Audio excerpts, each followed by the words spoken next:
Hey, what is going on guys, it's Sarge, and in today's video we're going to be taking a look at the Dark Dagger. So drop a like on the video if you enjoyed, and let's get started. Now the Dark Dagger is a master rank 0 weapon that can only be gotten by alerts, so the chances of getting this weapon are pretty slim. You do have to wait for an alert to happen, so getting this weapon can be a real pain if you actually want it. Now the damage on this weapon is really weird. It is a elemental type weapon only, so it only does 35 radiation damage. However, you can add other elements to it, so you can have more than 2 actual elements at the same time.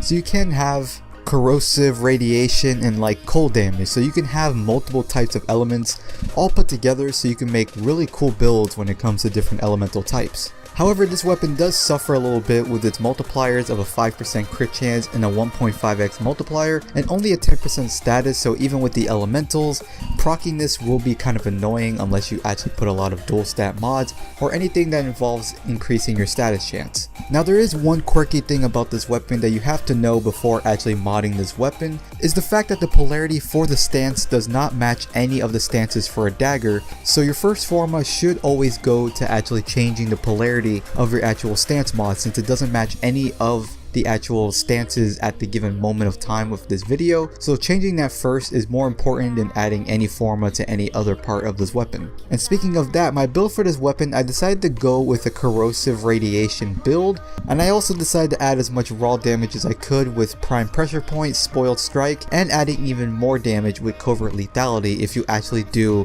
a finisher move on an opponent. Now it did leave 2 slots open for you guys to use whatever you want. You can add more dual stat mods for more status chance, you can add more damage stats, you can add more speed, anything of that sort, it doesn't really matter. But I also made a cheaper version of this build where I decided to use weaker versions of Prime Pressure Point and Fury, and weaker versions of Fever Strike, Shocking Touch, and a bunch of other elemental mods. And I also did leave 2 slots open for this too, so if you want to add other mods that you have, you can actually do that and add more elemental and more speed or damage, more of anything you like depending on what kind of build you're trying to make. So would I recommend this weapon? Not so much. It is cool to have. However, to rack the Dark Dagger, which is the upgraded version of this weapon that you can get from your syndicate, the weapon is much better, and it also has its own innate procs that will help you actually stay alive while doing extra damage at the same time. So it is cool to keep this weapon. It's not bad, but it's not like the best weapon in the game, but it's a nice weapon to have. So if you guys can do me a huge favor and subscribe to the channel, it really does help to support this channel. I'm almost at 400 subscribers, which I didn't believe that would actually hit on this channel. I didn't think this channel was going to grow at all, but that'll be the video for today, guys. I hope you guys enjoyed this video. If you did, don't forget to like, favorite, and subscribe,